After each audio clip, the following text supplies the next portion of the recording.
Yo, welcome back to the live stream. It's your boy Tokyo Stoner. We are back in business. Today we're going to be playing some Stellar Blade. So yeah, we're going to be taking a look at the Blade Runner build, Mark 1. Let's check it out. This is the end game build, obviously. So like, anyway, let's get into it. So yeah, first you want both of your exo spine slots unlocked. I'm using chain type exo spine in the first slot. This gives you increased attack power on combo attacks level 2 or higher. And so basically that just means any of these attacks. So that's like a level 1. These are your level 2s, right? And then over here you got your level 1. These are your level 2s and higher. So like level 2, 3, 4. And here levels 2, 3 and 4. Their damage is going to be increased by 27%. You also get a crit damage increase of 23%. And you also get increases crit rate of combo attacks level 4 or higher. So that's got the same rule as the level 2 as I showed you, but we might as well just show it for this sake. Yeah, so that's gonna work on this incursion level 4 and onslaught level 4. So yeah, you get a 27% damage increase to your level 2 combos. You get a 30% crit rate increase to your level 4 combos, and overall you get 23% crit damage. So that gives you a lot of crit rate, a lot of crit damage, and also just general damage as well. You want it fully upgraded, of course. And then on this side I've got the protection type exo spine. This gives you damage received from enemy down by 10%. Shield protection level increases by 1 at maximum, and it has a chance to restore HP for 5 seconds when guarding or parrying when HP is 20% or less. So that's the main, for me that's the best part of this exo spine. The other two are cool, they make you a bit tanky and it synergizes with some of the other stuff in the build, as you're going to see in a bit. But yeah, the main thing for me is that restore, because there's an item in the game that you can use to heal up. So normally if you wanted some kind of regen, you'd have to use a lingering potion. But in some of the more hectic boss battles, you don't really get many opportunities to heal. So like to waste one of those opportunities on a little regen is a bit, you know, it doesn't really feel like it's a good trade. So over here, you trigger regen for 5 seconds just by guarding or parrying when your HP is at 20% or less. So when you're low health, you're gonna get a quick regen to get you out of that state. So yeah, I think this is a banger. Like this as a combination is really cool. If I was gonna say to swap the protection type out in case you wanted to be, you know, you wanted to do more damage, then I'd probably put on either the beta trance exo spine or the burst trance exo spine. These just give you like a big boost to how much energy you have, how quick they recharge, and how much damage they're doing as well. So yeah, your chain type, you got your protection type. Down here in the gear slots, now you would like 4 slots unlocked. If you got less slots, then just, you know, adjust it accordingly. But basically at this point you would want your attack speed 1 and attack speed 2. So right now we got a 2-star and a 1-star. Obviously whatever the highest level you have, put them in. You know, when I unlock 3 stars, I'm gonna have this decked out with 3 stars. That'll probably be like a Blade Runner Mark 2. But yeah, speed increase. Down here we've got beta recovery gear and burst recovery gear. They both work exactly the same way. Beta energy recharge proportional to damage taken 4. Burst energy recharge proportional to damage taken 4. So the way these work is it's like limit breaks in the Final Fantasy, in the classic Final Fantasies. It's like when you take damage, your burst and your beta energy recharges. So it just means that anytime your health is low, you're gonna have a lot of beta or burst energy sitting there ready to help you get out of that situation. With this setup here with the increased attack speed, which is already helping you recharge beta energy faster than usual. So having both the beta recovery gear and the burst recovery gear on at the same time, it just means that if a boss ever hits you with a combo or you're caught off guard by some kind of special attack and you take a lot of damage, off the back of that you're gonna have some burst and some beta energy stored up that you can use to, you know, do a counter attack, recover, retaliate, and kind of get your ground back and heal up. So yeah, I really like this combination, and I love the attack speed. I think attack speed is probably one of the best buffs you can give yourself in the game. This also, the attack speed here, it also synergizes. We'll get into the skill tree later fully, but it also synergizes with your overdrive attack. So I want to make a point to draw this up. Make sure you're using overdrive, right? Because this gives you, if you look down here, you get a damage boost, which is like cool. But over here you get attack speed, and then you get an additional attack speed. So if you're using all of that at the same time, you're going to have your 22.5% attack speed boost from having these 2 gears. Plus, you're going to be in the overdrive state, so your attack speed is going to be even higher. Plus, if you ever take any damage, your burst and your beta gear is going to, you know, recharge your blocks. Yeah, if you're ever feeling more aggressive, you can swap the beta and the burst recovery gears out, and you can swap them out for charge gears. So you'd put in a beta charge gear, and you'd put in a burst charge gear. And so what these two do, they just make it that when you're doing attacks, you're recharging a bit more energy, you know, using the regular methods, if that makes sense. When you retake damage, you're not going to gain any energy, but it increases the charge rate. So if you're feeling more aggressive, you would use these two. And if you're taking damage or you're facing a difficult opponent, that's when you would put on the beta and the burst recovery gear. So yeah, your beta recovery gear and your burst recovery gear. Nice. So yeah, something else to point out with this build is the protection type exo spine is reducing the amount of damage you receive, it's increasing your shield, and it's giving you regen, right? So all of those things, they're allowing you to take more damage. Obviously you've got the 10% reduction, but the shield and the regen, that's just allowing you to take more damage and not die, right? So in that scenario, the beta recovery gear and the burst recovery gear are going to be kicking into overdrive because you're receiving more damage than you usually would, but you're tanky enough to take it, right? So that really synergizes well with these gears as far as keeping your beta and your burst energy recharged. And then obviously, you know, with your increased attack speed, you can just be lighting people up or lighting the enemy up to raise your beta. And then something I want to point out is that you would use this ability. Once you got your beta charged up, you use your beta chain to then trade your beta energy across into burst energy, and that's a good way of keeping everything stacked up. Another way of recharging your burst energy is by using blink and repulse, these counter attacks here. If you use blink and repulse, both of them recharge a decent chunk of burst energy, so that's a good thing to keep in mind. Perfect dodge also recharges burst energy, and if you have these two unlocked, it recharges even more. Now at this point in the game, your skill tree should be completely maxed out. If it's not fully unlocked, you know, it should be close to it, right? But regardless of that, we're not going to look at the entire skill tree, but we will point out the skills that I think are the most useful and the ones I've been relying on the most in my playthrough. So first things first is Onslaught 1. This is a really cool combo. It does make you vulnerable, so you can't spam it. You have to, you know, place it correctly. You have to use it, you know, with good timing and stuff. But I really like this attack. And if you use it in conjunction with your beta chain, where you're holding triangle on the last hit, this is a really quick, fast and efficient way of quickly moving your beta energy across into your burst energy. And Onslaught 4, I really enjoy Onslaught 4. This is my favorite combo in the game. It has a lot of stagger damage.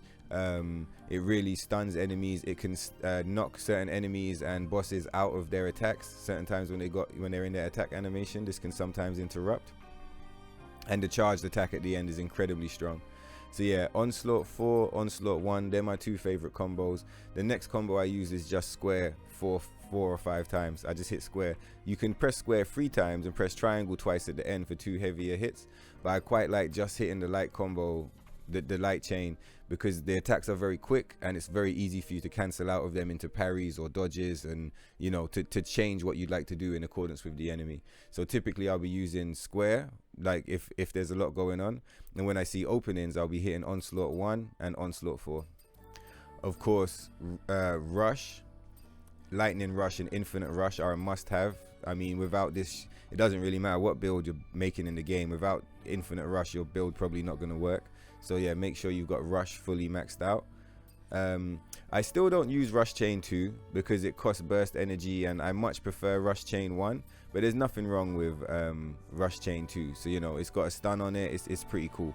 But I'd be focusing on Rush Chain 1. I don't really use the stealth attacks that much, but they are pretty cool. Like, they can be helpful sometimes when you're getting through the area. So I definitely recommend getting Ambush. I think if you're not going to get the beta theft or the chain charge, definitely get Ambush. Like 100% you want this unlocked. It just makes traveling around the map a bit smoother. This tree is mandatory. This beta energy recharge and the beta chain, it's mandatory. Like, you can't not have this. You have to have this on the build. Anything that says beta energy recharge or burst energy recharge, you want it unlocked immediately. Like, don't quibble about it. the whole build is about having burst and beta readily available, right? So over here, I mean, obviously the chain reflections, all of these, they're really cool. I'd say they're more fun than anything else, like the level 2s, but they are really cool. Reflection 2 is something I really use a lot. I use this move like basically every time I get a perfect dodge. I try my best to trigger this attack. It's incredibly powerful. It really interrupts the enemy. It will not stagger them, but it will like break their animation if they're in one. It's very strong. Reflection 1 is not as strong because it's a light attack naturally, but still it's not bad. But Reflection 2 I definitely recommend. These burst energy recharges off the perfect dodge. So you want perfect dodge and then you want these burst energy recharges 100%. Double dodge is a must-have, so like make sure you get the double dodge. Your dodge is not really complete without this. You kind of need this to open up your dodge mechanic fully. Obviously blink repulse, this entire skill tree, this entire section, you might as well have it maxed out. I mean, you can sleep on the burst skills if you want, but like, yeah, you want everything else in that tree completely maxed out. Same for the parry tree, actually. You want everything maxed out. You can sleep on the burst skills if you want for this build, but everything else, so like beta energy recharge 2, beta energy 1, perfect parry, focus boost, counter 1 and 2, you want all of those paid for. Counter chain 1 and 2 are optional. Just to be clear down here as well, chain reflection 1 and 2 are optional, but everything else in this tree, you want it on the build. Tacky skill tree, you can low-key ignore the right hand side for this build. You can get it if you want, it's not necessary, but you can get it. You want the left tree fully unlocked. So up here you've got your basically like your tacky beta skills. You need these unlocked. If you haven't got Judgment Wave and Revenge, then you haven't really got, you know, you don't really have the build, or you don't really have the tacky ability ready. And Judgment Time is just great because it increases the duration. So when it comes to the tacky skill tree, I wouldn't worry about this side so much, at least for this build, but I would focus over here. Now your burst energy skill tree, you want this completely leveled up. Like you want this fully maxed out. If you want to upgrade path, if you're low on points, you'd go for Descending Break, then you'd get Aftershock and Aftershock 2, because that gives you your balance damage, right? And so with the Tempest attack, you basically want the entire thing, because if you go down, you get Shield Break at level 1, and if you go up, you get Lifesteal at level 2. So Tempest is probably one of the best attacks in the game, and you want this just both trees maxed out. So looking at burst, I mean, if you're short on points, I would probably upgrade burst last, because overdrive is so powerful, but burst is not bad. And I think you can I would probably go for dual edge over the damage boost too. But I mean, you could take whichever path you want. If you go down, you get extra damage. If you go up, you get more utility. And yeah, so yeah, next we got overdrive. And so overdrive is not as explosive as Descending Break or Tempest, but overdrive is one of my favorite abilities in the game, and it really just changes the entire game. As far as if you've got quick boost 1 and 2 unlocked, your speed goes, it's just, you become so fast, astronomically fast, like it's incredible. So, and then over here you've got your attack speed off of overload 1 and 2. If you've only got a fixed amount of skill points, focus on your burst skill tree and make sure this skill tree is completely unlocked, because this is, you know, this is a really important skill tree, man, especially for the build as well. With the beta skill trees, I would say if you got the points, upgrade the entire thing. If you don't have enough to go for the final upgrades, these ones here, if you don't have enough to go for them, then by all means just go for the main bulk of it. But if you've got the money, definitely I would recommend going for the final upgrades, because when you see the difference between having them not upgraded to having them fully upgraded, you'll really see that having them fully upgraded, they become new attacks. You know, every single one of them is made much stronger by having these. So if you've only got enough for the 4, I would recommend having the main hub unlocked and then getting your burst skill trees. But if you can afford it, you want your beta skill tree completely maxed out as well. I think burst and beta are the two most, you know, they're two of the most important skill trees in the whole game. And for this build, this is where all the fun comes from. So if you can get these fully upgraded, then you want it. We won't spend too long on the beta, because at this point you should be very familiar. But yeah, Crescent Slash, that's your AoE. Quadruplet, this gives you balance damage so long as it's fully upgraded, right? And it's like your focused quick attack. Over here you've got your range attack, which stuns and knocks down. And over here, probably one of the most important attacks in the entire game is the shield breaker. I can't stress enough how important this attack is and how powerful this attack is. This attack fully, you really want jewel breaker completely upgraded. That's what makes this attack viable. So basically any boss in the game, from the first boss up until the final boss, if you run it into their face and you charge this and you hit them with the double backflip, their shield is going to basically be completely gone. It might have a little bit left at the end, which you can just rush in and do a few quick attacks afterwards, and that will remove it. But this attack here is one of the most important, most powerful attacks in the game, because it breaks the enemy shield so quickly. The other attack that's important for breaking shield is this shield break. This Tempest. This is really good at removing enemy shields. It's incredibly powerful. And Descending Break also does balance damage. Descending Break removes 2 stacks of balance damage, and Quadruple It removes 1 stack. So that's something to keep in mind. Obviously Descending Break is more expensive, but so yeah, that's your burst and beta covered. You've got your shield break, you got your balance damage, you've got like a nice AoE attack, and you've got your overdrive state. Over here you've got your another AoE, you got your focus down and balance damage, you got your long range attack, and you've got your shield break. Again, these 2 shield breaks operate totally differently. This one takes a lot longer to trigger and is a lot more higher damage. This one comes out pretty quick. They're both very good for different situations. I'd really like to go over just before we cut out is blink and repulse, and also threat detection, making them easier to perform.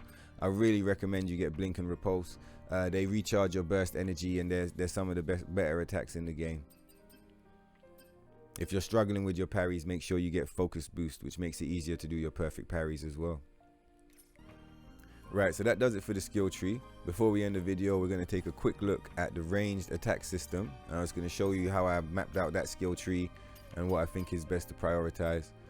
Right, so you want everything, you want the first layer fully unlocked for everything. I think that, you know, that makes the most sense. And then down here, you would go for shotgun shell and explosive magazine first. Explosive shell magazine, sorry. You go for these 2 first, right? Because that allows you to use the 2 different ammo types, the shotgun shell and also the explosive shell. So with these 2 closed off, your drone weapon is not even fully activated yet. So you need these 2 to unlock to bring it online. Then yeah, slug magazine expansion 1, slug magazine expansion 2.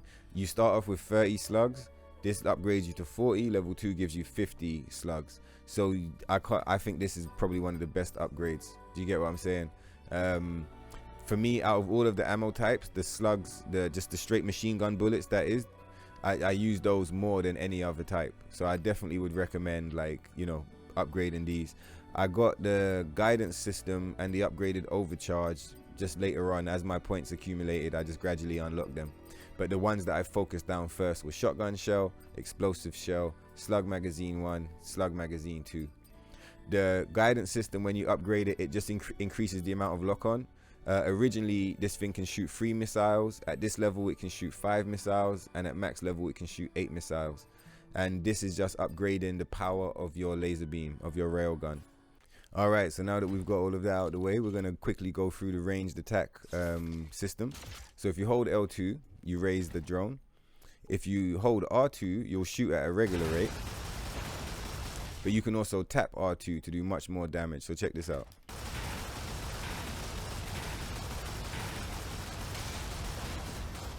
Alright, cool. Now you hold down and that opens up the weapon wheel. So now you're able to choose the different ammo types. Over here you've got the explosive shell, which like shoots grenades, like a grenade launcher.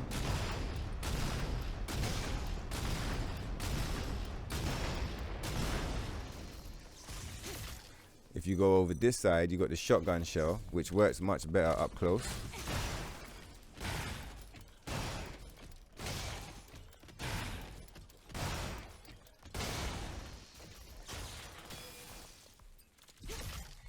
Then in the bottom left, you've got a stinger. This is like a rocket launcher. You have to hold R2 to get it to lock on. We've got it max upgraded so it can fire 8 rockets at a time.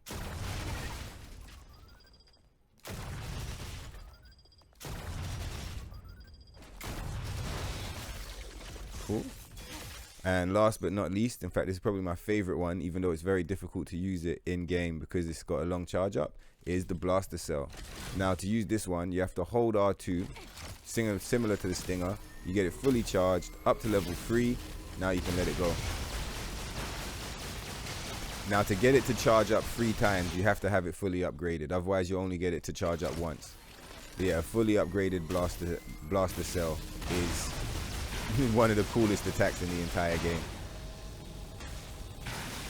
Banging, man. All right, so to close out, we're just gonna do a quick. We're just gonna hit this enemy with some attacks so you can see the kind of stuff that you can pull off in this build. Let's turn the infinite energy on and let's go.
And yeah, I hope you guys found the video useful. I hope you found it helpful.